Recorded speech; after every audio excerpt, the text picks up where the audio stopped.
Welcome to this distinguished lecture series of Shaping Engineering Aspirations, a timely initiative of Muthoot Institute of Technology and Science, Cochin, to arouse and excite young engineering aspirants and budding engineers. The objective of this lecture series is to spark discussions on how transformative engineering education can contribute to industry expectations. This lecture is by Shri M. Murugappan, the Executive Chairman of the Murugappa Group. Shri Murugappan is Chairman of Tube Investments of India Limited, Carborundum Universal Limited and Coromandel International Limited. He is also on the board of Mahindra and Mahindra Limited and IIT Madras Research Park. He has a bachelor's in chemical engineering from University of Madras and master's in chemical engineering from University of Michigan, United States. Shri Murugappan has a clear and rational message for all aspiring and budding engineers about the uncertainty and expected responsibility in challenging industry contexts, and he emphasizes the significance of remaining competitive and innovative with the right attitude. Good evening to all of you. Certainly it's an honor and privilege to talk to you at MITS in Kerala. And it's indeed nice of you to have asked me to spend this time this evening with you, talking to yourselves and presumably talking to your students as well at some point in time. And I think at this stage, the world is going through something which is unprecedented. In my lifetime, I have not seen this. And I'm sure that in most people's lifetime, because most of us were born after the World War, we haven't seen this at all.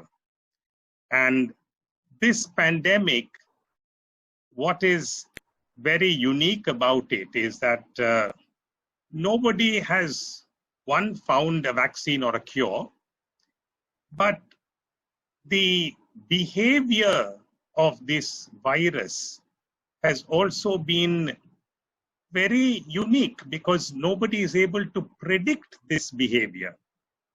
And it's pretty much brought the world to a standstill.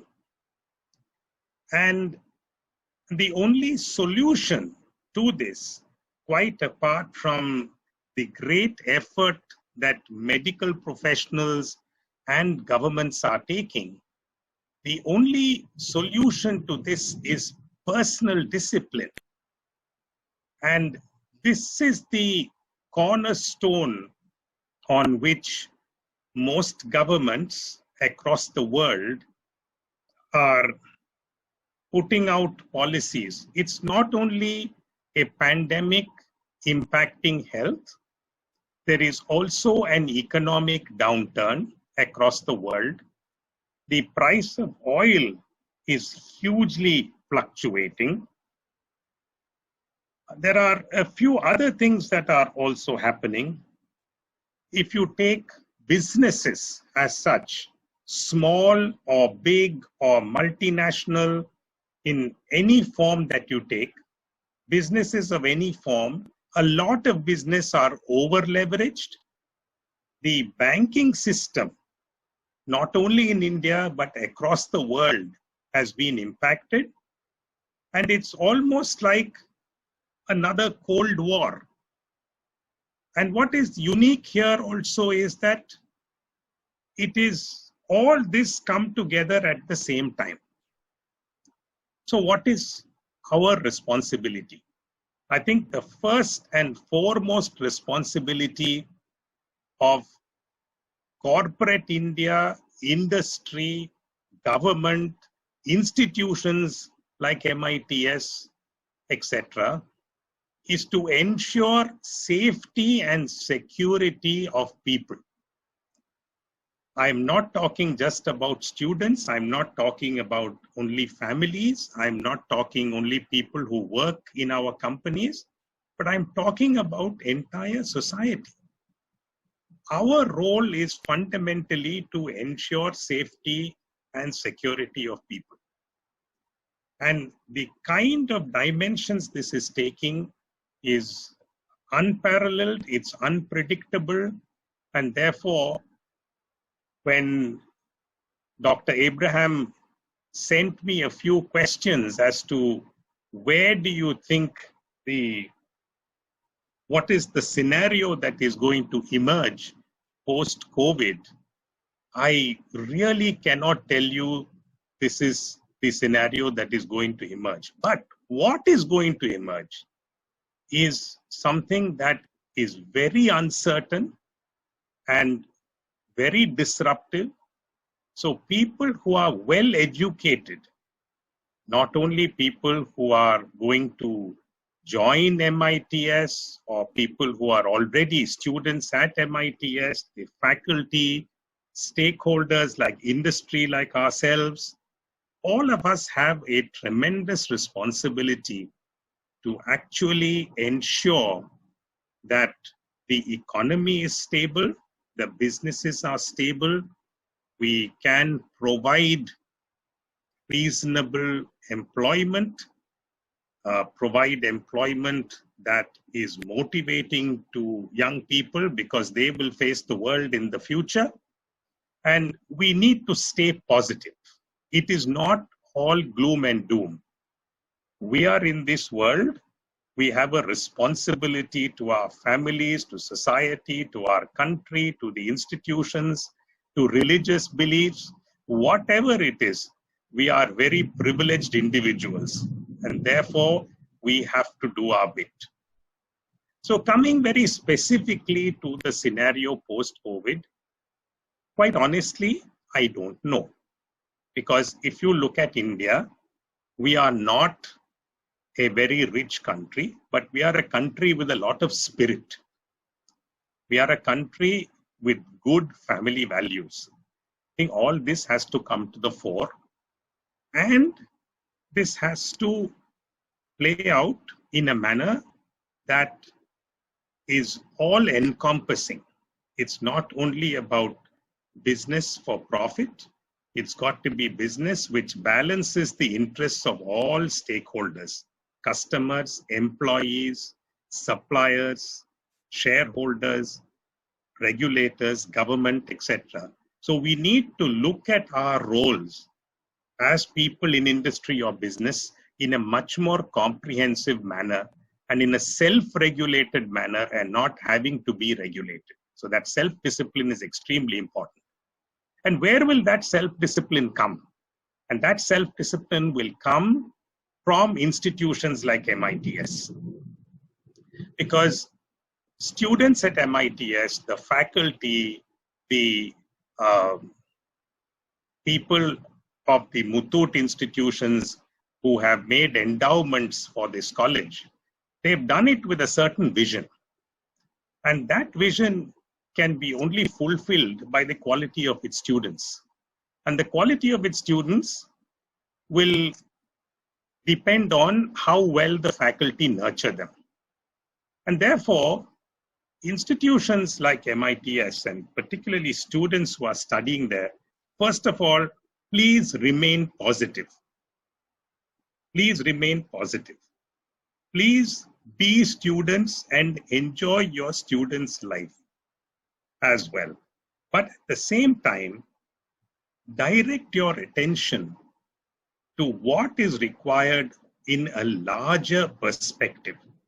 Don't look at your work as very narrow. Look at it as a larger perspective.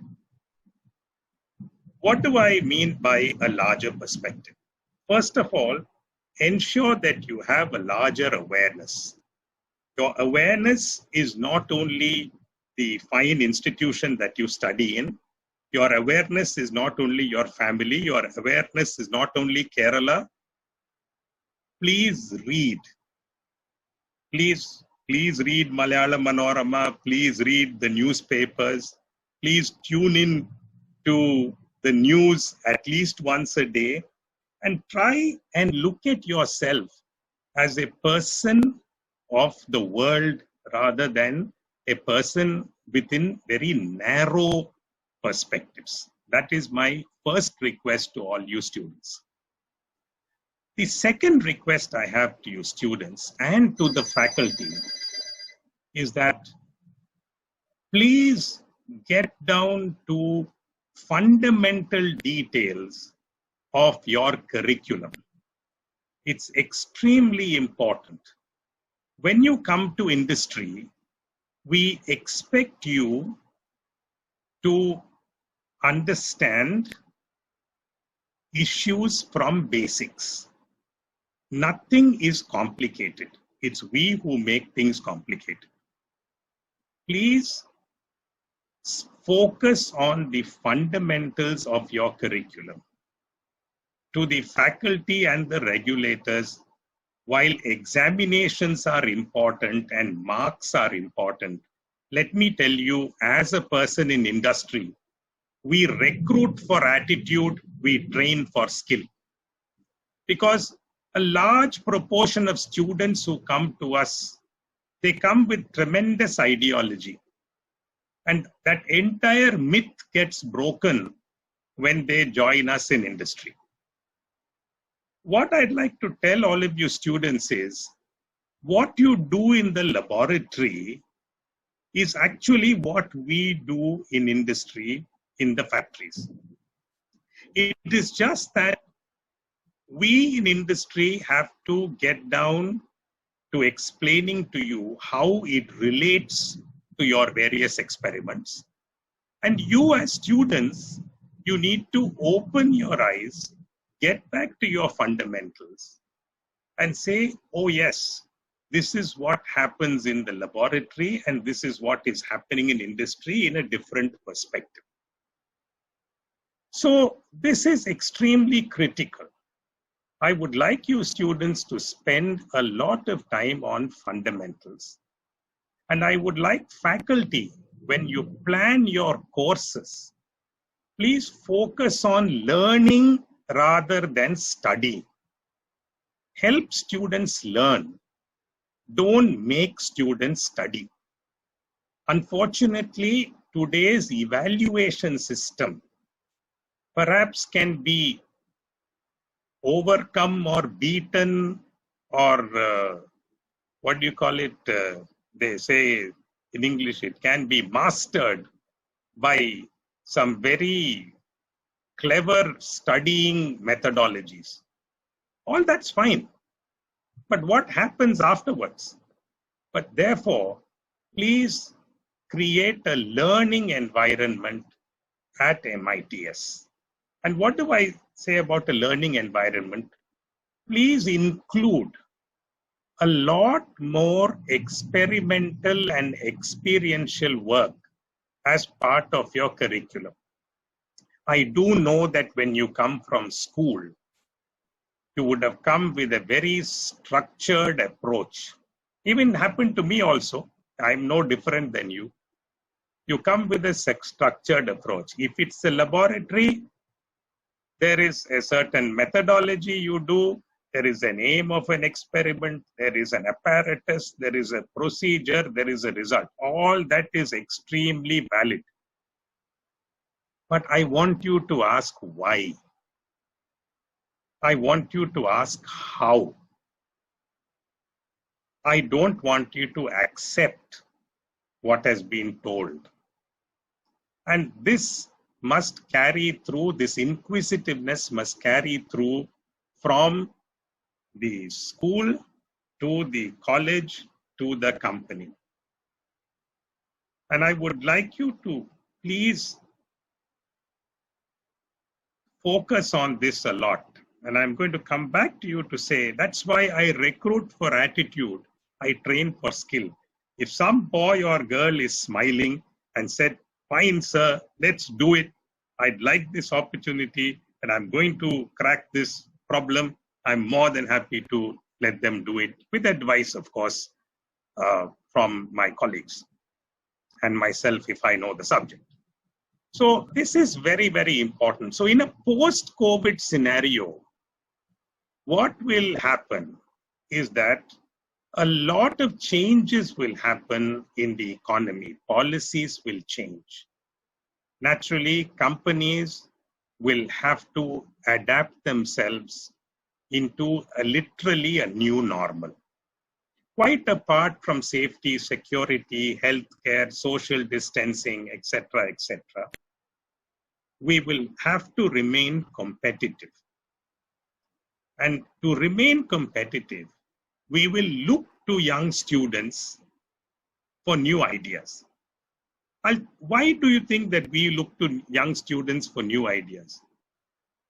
You know, in your own home, have you tried to play a video game with a younger child? There is no way you can win because the child is so adept. Because the child is looking for very quick patterns. In fact, I have never been able to beat a 10-year-old child in any video game. So why we look to all of you is that you think very differently, both technically and sociologically even. You think very differently. Technically, sociologically, emotionally. And the way we do things, I'd like you to question it. Sometimes you may say, when I question it, it could be embarrassing to somebody senior. Maybe so. But please question it within yourself. And there's a nice way, if you come up with a solution, it's a nice way to put it across to the seniors. So it's not a problem because we are all looking for solutions. So what I am looking for from students of MITS is, one is, I'd like a good attitude. I want no fear. In your laboratories, in your electrical laboratories, you would have dealt with either low tension matters or maybe even sometimes high tension matters. Same thing you will do in the company. Only thing is the transformer yard will be different. The switchgear will be different. But the fundamentals are the same. So don't have any fear.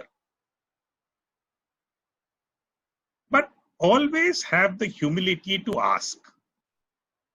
Humility to probe why, ask how, and if you do not understand, my request to faculty is, and my request to my colleagues at work also is, take time and spend with young people in order to develop them. So those of you who have a good attitude, a good bent of mind which addresses fundamentals, who are unafraid to deal with practical solutions, and you're continuously thinking and using the techniques and methodologies and the computing and the mobile, the mobile solutions that you come up with, various apps, etc. Use all of this. And that's what will make companies more innovative. And naturally, companies like us will have to provide you the platform to do such innovation and be fearless. And even if you want to experiment, please ask, and I'm sure companies will have the magnanimity and the interest to allow you to experiment. So post-COVID scenario will require a lot of tremendous personal discipline, a tremendous perspective and understanding, a tremendous view about society and its well-being, solid knowledge in terms of what you have learned, being unafraid to ask, and working closely with teams of people rather than just looking for individual brilliance.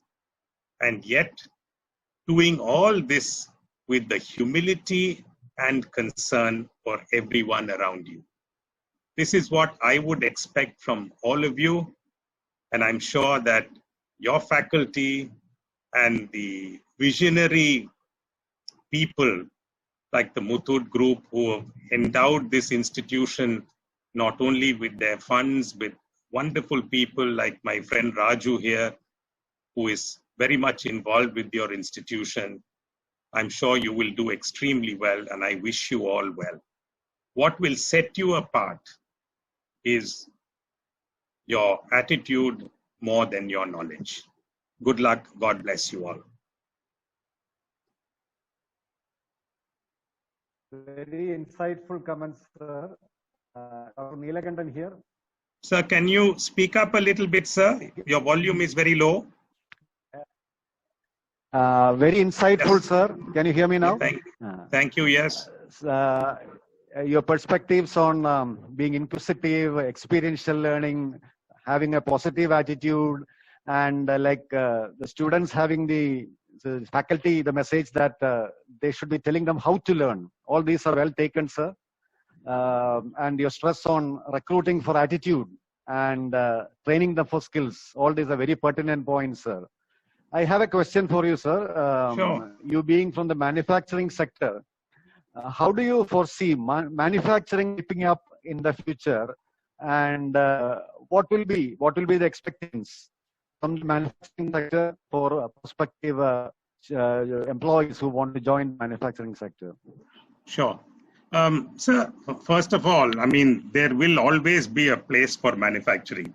I do know sometimes from time to time, some service sectors tend to dominate. I think we're all human beings. We like good service. We like service to be delivered at home. We want food delivery at home. We want everything. We want our banking done from our mobile. All that is fine. Now, as aspirations of people increase, naturally, consumption by people will also increase. And as consumption by people increases, you will require manufacturing. So there will always be a place for the manufacturing sector. Manufacturing of any product has to be done with the highest quality, and it has to be done in a most competitive manner. And it has to be reached to the person who requires that product in an efficient manner. As simple as that. In most companies, sir, there are 3 dimensions.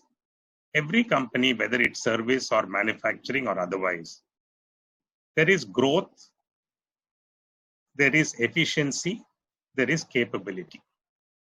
And underlying all this is people. Businesses would like to grow. They would like to grow their product, their market. They'd like to grow within India, outside India, whatever it may be. In order to be competitive, we have to be efficient. In order to be efficient and to grow a business, we have to build capability. Capability in strategy, in marketing, in engineering, human resources, computing, whatever it may be. So these are fundamentally 3 things that a business does. So people coming in from schools or colleges like yours, they will be involved with all 3 dimensions in some form. Some more than the others, dependent on what work they do.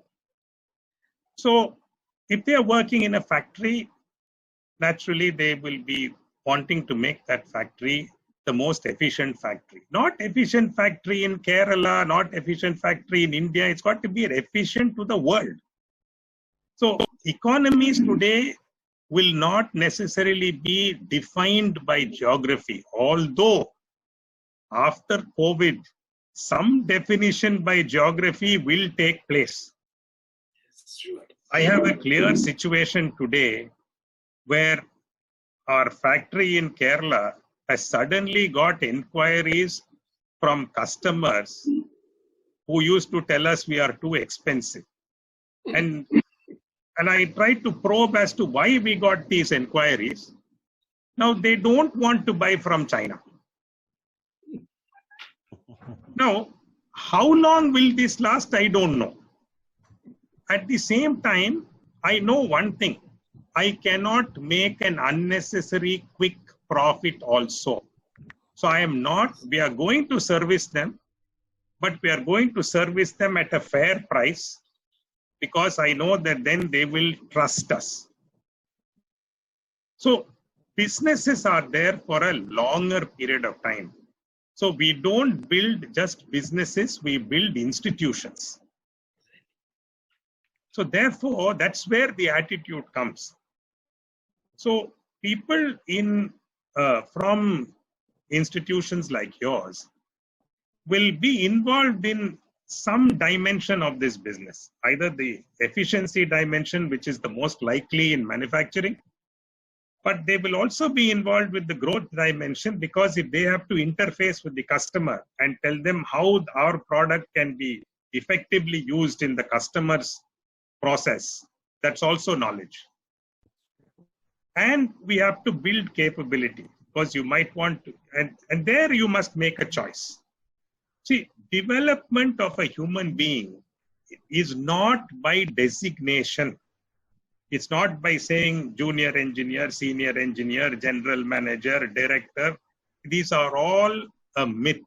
These are all, it can be by expertise. It can be by expertise.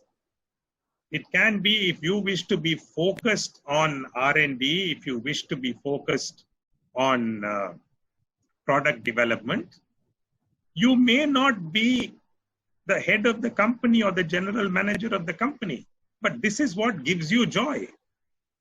So as you develop and grow in an organization, you need to have that clarity as to what you want to do is the first question. My second question is, how do you want to go about doing it? My third, more philosophical question is, why do you do what you do? Why do you study at MITS? If you study at MITS because you believe this is an institution that cares for you through its faculty and through its board, etc. So you study at MITS. Why do you join an industry? It's because you have the opportunity to do so. It may be in your area of interest. So what and how are very easy. But why you do things requires introspection and reflection. And this is what I would like even faculty members and students to do. See, it's again the story of the old stone cutter. I'm sure you all know, sir. There were two stone cutters. And a person passing by asked one stone cutter who was cutting stone, sweating, so irritated. And he asked him, what are you doing? He said, what, sir, what can I do? I'm still this cutting stone. This is my life. I earn 100 rupees a day. And I will go and take this, feed my family. Another stone cutter sitting by the side of him has cut a lot of stone and he is singing. So he asked him, what is that stone cutter? Was really cribbing, crying, etc. And you are now joyfully and happily singing. He said, sir, I am building a cathedral. So look at the attitude. He's creating an institution. I'm building a cathedral. I'm building a temple. The stones that I cut will go towards that. So this is my simple example. So I would rather be, but you still must have the ability to cut stone, but cut it happily. The same way with faculty also, sir. Don't say that I am teaching electrical engineering or mechanical engineering. Say that I am creating the future of our country. And therefore, what am I to do? How am I to do my course planning? What kind of new methodology should I bring into the entire teaching process? And as a principal and as people like Raju, what kind of influence do I do in the state education system in order to allow you to have open book exams, to allow you to have more practical work rather than just the number of subjects you have to do and things like that. So these are, each one of us has a different role. And that role must be an enjoyable role and not a role that we feel that we are resigned to doing. The moment we are resigned to doing it, let's forget it. Let's forget it. I think we will be doing a greatest disservice to the students. And to all of you students also, I'm telling you, the moment you start looking at, okay, how much do I get in this exam and how much do I get in this exam? Get down to learning, not studying. Studying, everybody can do. All of you have given proxy also in your class now. If you've not given proxy in your class, then you are not in any educational institution. I've also given proxy in my class. Because it's boring, no? So you must feel that students want to come to your class. Exactly. You should have excess registration in your class than what is there. So I these have are another question. There has been a significant dip in students opting for engineering in the country in the last 2 years. This is a statistics given by AICT. Is it because there are less opportunities or lack of focus on right skill sets? So Dr. Abraham, first of all, please distinguish between an engineering graduate and an engineer.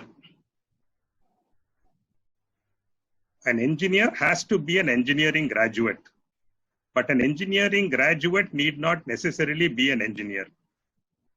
So what I would say is, let us have good engineers. See, MITS has an excellent track record of placement. So I would rather have institutions like yours where you are able to place people well. I'm not worried about the statistics at all.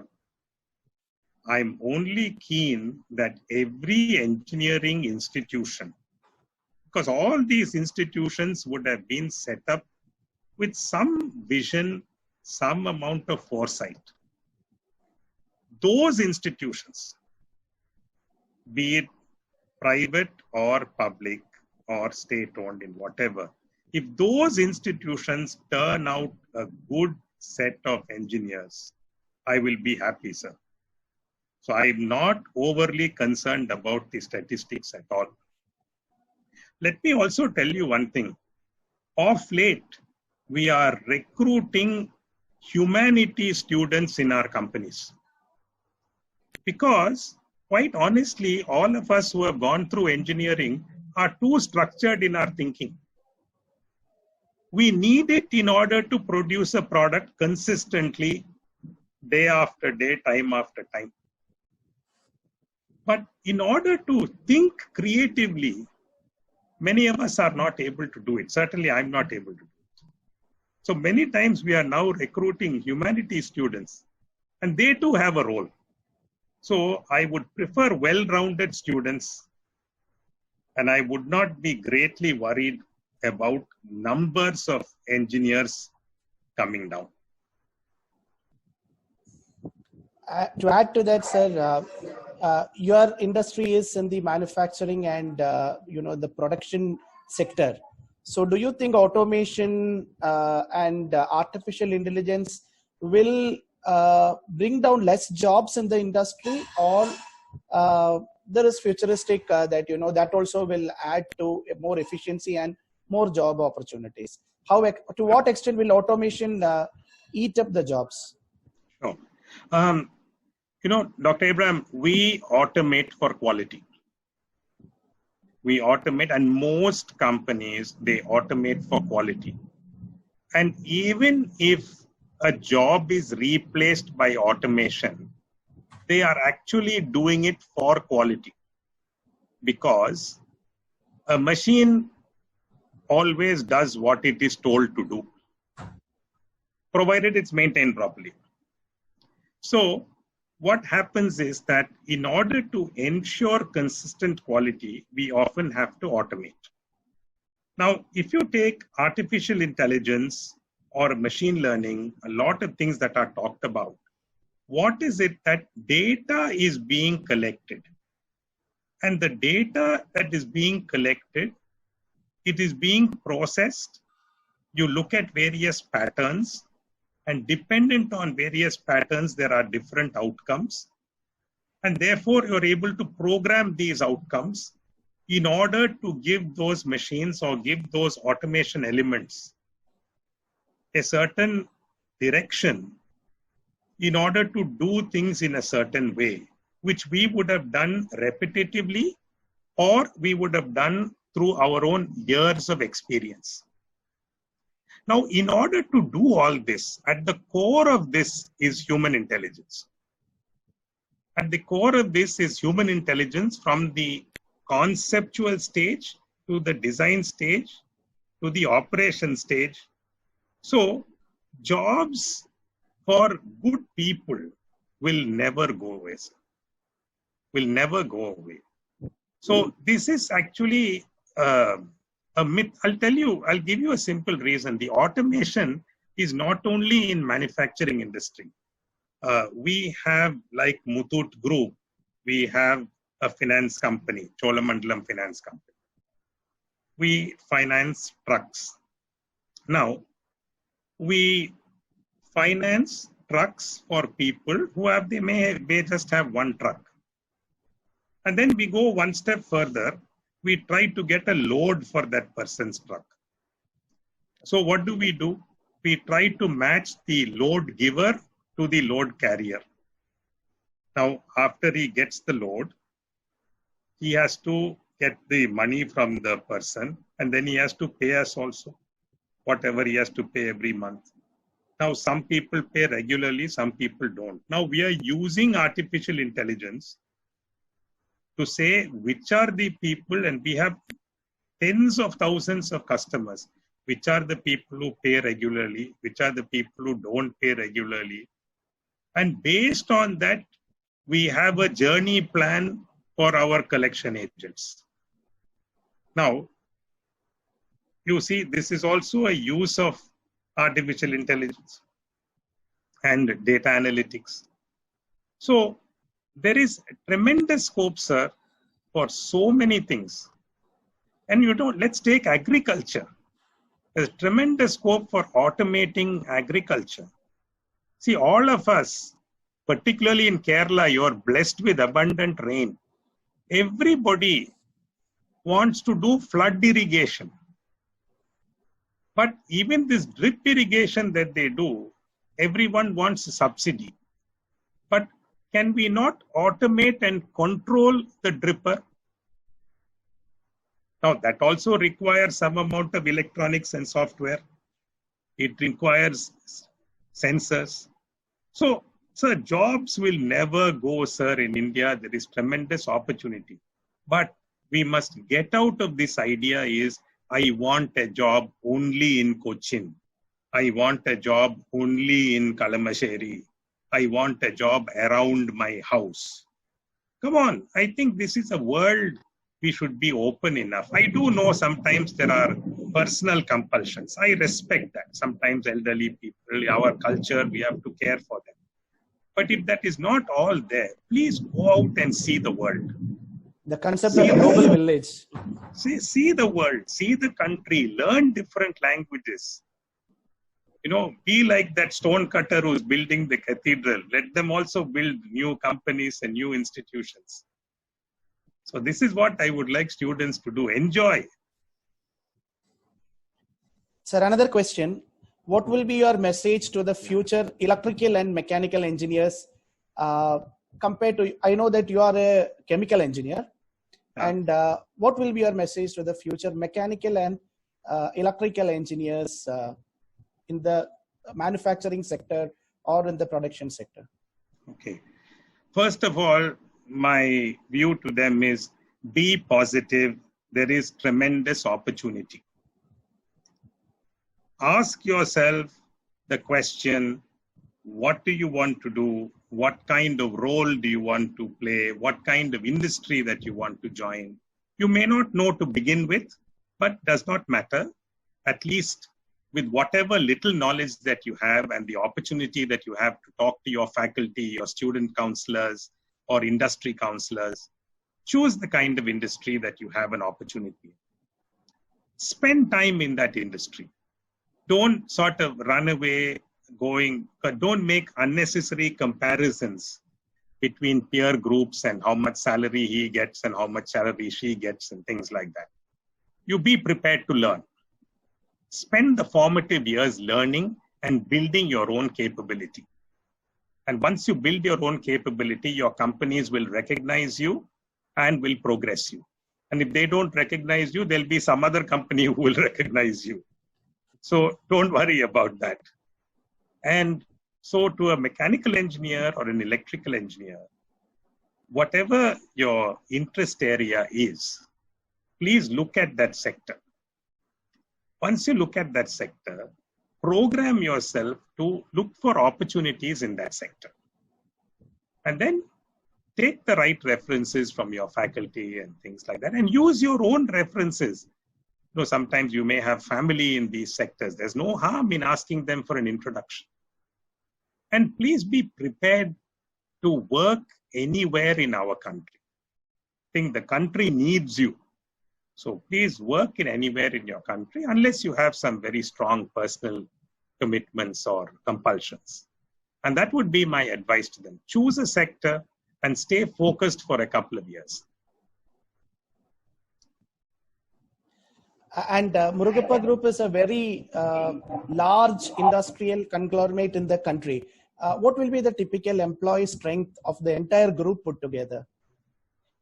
Roughly, if we take today, sir, across India and overseas, our total strength is roughly about 40,000 people.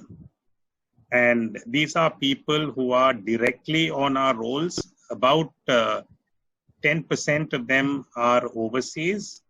90% are India-based.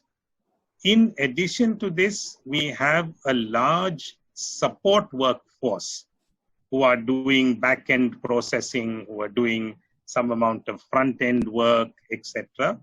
So this kind of all put together is another 100,000 plus. So overall, we are responsible for more than 150,000 people. Thank you, sir. Thank you for that input. Okay, one last question, sir. One last question. Yeah. Sure, sir. Please, you're welcome. Shri, any word of advice or caution to all those students in the schools right now and who are aspiring to join engineering, the future aspirants? So you have any word of advice to them or caution to them? Sir, what I would advise people from schools when they wish to join engineering, institutions like yours, please have a couple of open days where let them come and experience what engineering education is all about and what kind of experiences that they would like to go through. And don't do this only with your engineering faculty. Please do it with your science and mathematics and English and language faculties as well. So that let them choose, if they can, please let them choose what they wish to do. Because I still find many students, they are often pushed by family pressures and compulsions, and they don't enjoy their student life at all.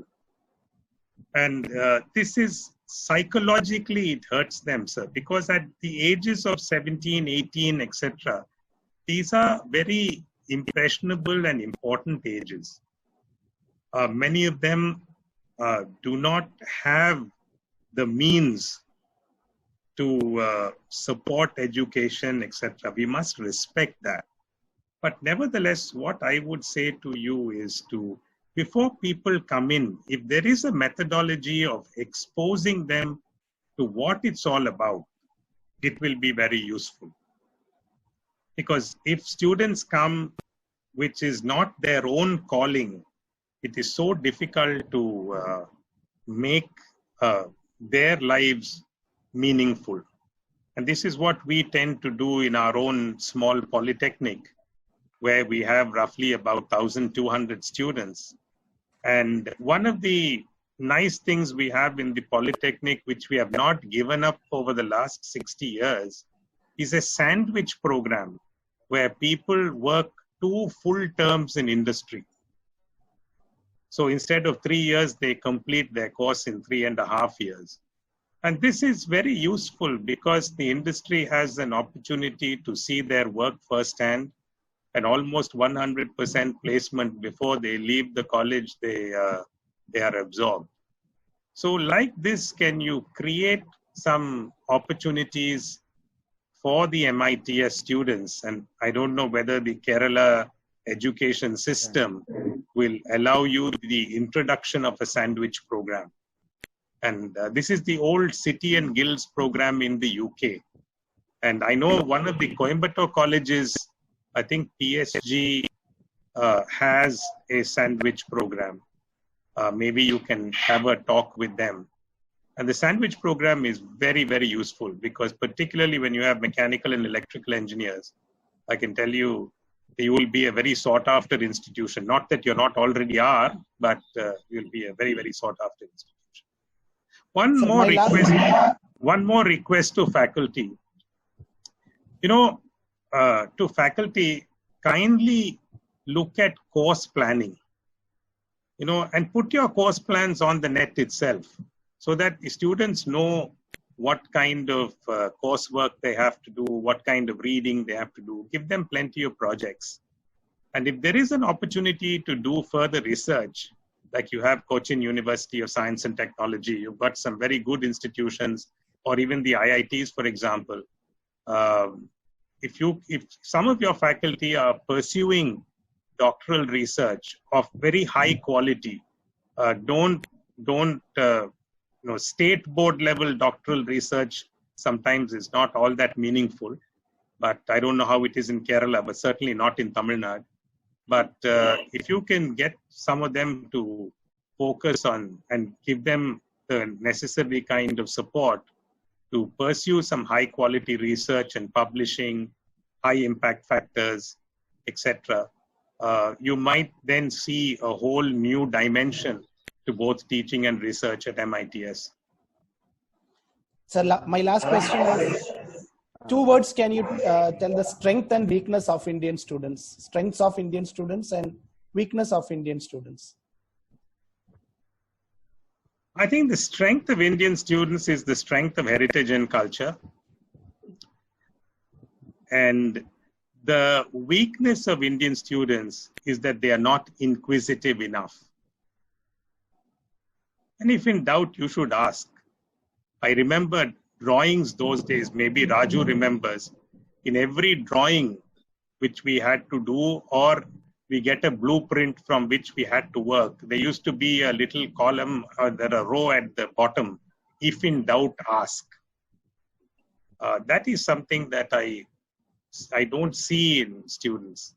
But they are all good. They have no inhibitions outside class. Outside class, and you must make them comfortable, Dr. Abraham. Make them very comfortable. Do any of you students call you by your first name in the class? No, they call with sir only. That's okay. Why don't you tell them that henceforth call me Chiku? Yes. It'll take time. It'll take 2-3 years of students to call me Chiku. At least they'll, And I'm not saying, I'm just joking a bit, but I'm saying that make them comfortable.